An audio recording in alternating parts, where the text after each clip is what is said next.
El caballo ensillado y una tele sintonizada en BTV Noticias. Vamos a recibir al senador del Partido Nacional, Carlos Camí. Senador, buenas noches, bienvenido. Buenas noches, muchas gracias, un gusto estar aquí. Bien, le han dado la responsabilidad de trabajar y de amalgamar la opinión de, bueno, obviamente de la bancada multicolor y del resto de las bancadas para esta reforma constitucional, una ley constitucional habilitada por el artículo 331 de la Constitución, que necesita una mayoría especial del Parlamento para después llevar a una consulta popular. Pero vamos se intenta modificar el artículo 11, supongo, de la Constitución. ¿Qué es lo que se está promoviendo concretamente cuando hablamos de allanamientos nocturnos? Es precisamente la modificación de lo que establece el artículo 11 de la Constitución Nacional, que es una norma que está incorporada en el texto constitucional desde 1830, desde nuestra primera Constitución Nacional. De hecho, era una norma que fue común establecerla con esa rigidez de estar en la propia Constitución Nacional en muchos países del mundo y particularmente de la región. Pero hoy, 200 años después, con otra realidad notoria, el Uruguay es, conjuntamente con Portugal, los únicos dos países que mantienen una norma, a mi juicio, desactualizada y muy rígida en la propia Constitución Nacional. Acá viene de 1830, si no recuerdo mal. Viene de mal. 1830, efectivamente. Cuando se modifica en 1918 por primera vez la Constitución Nacional, vuelve a establecerse o permanece y desde ese entonces se mantiene. La situación es hoy que, incluso lo han explicitado operadores políticos, jurisdiccionales, policiales de primer orden del país, han explicitado la pertinencia y la necesidad de modificar esta norma. ¿Por qué? Porque esto inhibe a la policía de contar con un instrumento, como sí lo tiene para utilizarlo en el horario diurno, en horas del día, de una herramienta que haría mucho más eficiente y mucho más eficaz la acción policial en el combate al delito y fundamentalmente a los delitos vinculados con el narcotráfico. ¿Cuál podría ser esa ventaja? Y la ventaja es que, a propósito de este candado o de este cerrojo que tiene la Constitución, que prohíbe el allanamiento nocturno, eso ha posibilitado precisamente que se le otorgue una especial protección a la delincuencia para desarrollar su actividad en horarios nocturnos. Indirectamente se le da esa protección. Indirectamente ha potenciado, yo diría que es a quien le sirve este elemento hoy. Por tanto... puede darse un caso de violencia también intrafamiliar o de género incluso. Exacto, pero la rigidez que tiene la norma, lo contundente, que habla de que el hogar en horario nocturno es un sagrado inviolable y solo puede entrarse en él por orden expresa del jefe del hogar, hace que quede inhabilitada la propia policía aún con orden del juez, porque aquí es claro señalar que estamos hablando del acceso de la policía mediante el allanamiento nocturno habilitado por orden escrita del juez y cuando haya sospecha fundada de la existencia de delito. Si será una norma de destiempo que hable incluso de el jefe del hogar, como si no hubieran jefes y jefas en los hogares hoy.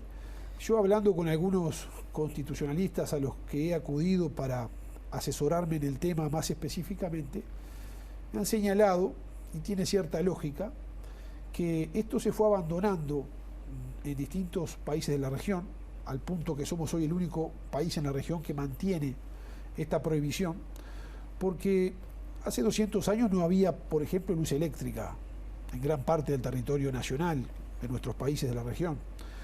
Y por tanto, era lógico diferenciar la noche del día, porque seguramente en horario de la noche era difícil percibir o diferenciar si era un vecino quien tocaba la puerta o un extraño, o un policía o un ladrón.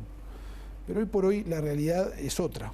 ¿Cuántos votos se necesitan en el Senado? Lo que establece la Constitución para poder proceder este mecanismo de ley constitucional para reformar la Constitución de la República es una mayoría especial de 2/3 de votos en cada una de las cámaras y a su vez establecer en el mismo proyecto de ley en forma expresa una fecha para convocar a la ciudadanía a consulta sobre si está a favor o no de esa ley. ¿Y en el Senado cuántos votos precisan entonces adicionales? ¿Van a precisar votos del Frente Amplio?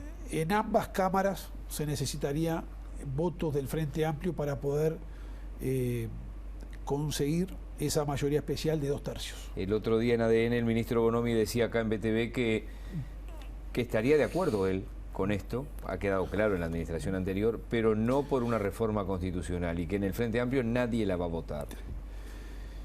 Eso a mí me parece contradictorio, lo digo respetuosamente porque creo que tampoco el foco de esto es la opinión que podamos tener individualmente cada uno de los legisladores, sino me parece que afrontar un tema realmente grave que tiene el país, donde la droga está vinculada directamente al aumento de la criminalidad y de la violencia, y donde la pertinencia de esta propuesta, la necesidad de ella, la impulsan fundamentalmente actores de alta calificación en el ámbito jurisdiccional, policial, técnico, de conocimiento jurídico.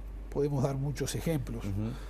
Pero creo que la confusión del ministro Bonomi es que una ley interpretativa no corresponde en este caso para afrontar esta disposición constitucional. De hecho, han sido contundentes las opiniones de los constitucionalistas más importantes en el hecho de que la única manera es a través de una ley constitucional. Dos finales, si hubiera votos sería el 27 en las elecciones departamentales. Esa es la idea de ustedes, 27 de septiembre. Exacto, eso se nos ocurre en el sentido de que ya está en esa fecha convocado el Cuerpo Electoral Nacional. La ciudadanía va a ser convocada para sufragar por las elecciones departamentales y nacionales. Entonces, es oportuna esa instancia y, entre otras cosas, también sería un costo que no existe de convocatoria, ya que va a estar la ciudadanía convocada. Por tanto, de ser sancionada la ley, de estar el ánimo mayoritario de sancionarse esa ley, sugerimos esa fecha. El Partido Nacional le cuestionó al Frente Amplio que una y otra vez proponía el voto consular, el voto epistolar, el voto de los uruguayos en el extranjero, y ya perdieron y lo proponen de nuevo. Y esto es una norma que estaba en el Vivir Sin Miedo, era una de las 4 patas de la reforma que impulsaba Larrañaga, que impulsaban ustedes. Sí. Y a los pocos meses en la ley de urgencia y conciliación alguna cosa se puso arriba de la mesa, se aprobó, y ahora ¿por qué ponen esto tan rápido arriba de la mesa? Dos cosas. Primero, es verdad que la reforma Vivir Sin Miedo estaba planteado esta propuesta, pero no era específicamente esta, era en el marco de más propuestas, y de hecho, por ejemplo, en esa oportunidad, y sucede también ahora, las muestras de opinión pública están señalando un amplio apoyo de la ciudadanía mayoritario, concretamente a esta iniciativa, a la de habilitar los allanamientos nocturnos. Segundo, a mí me parece que el tema, lejos de disiparse, respetando naturalmente la opinión popular, el tema sigue siendo con más gravedad aún, existe con más gravedad. Lo estamos viendo diariamente, nos lo dicen los expertos y quienes están en la materia, se necesita y se requiere. Y tercero, si consideráramos el resultado de Vivir Sin Miedo, fue de un amplio apoyo popular, de casi 1.200.000 personas. Por tanto, a mí me parece que más allá de calificar o de evaluar en función de la pertinencia política, que la respetamos, o del análisis de los sucesos políticos pasados, creo que lo que hay que focalizarse es en el presente, si se requiere esto o no, si es necesario o no. Y nosotros creemos que sí.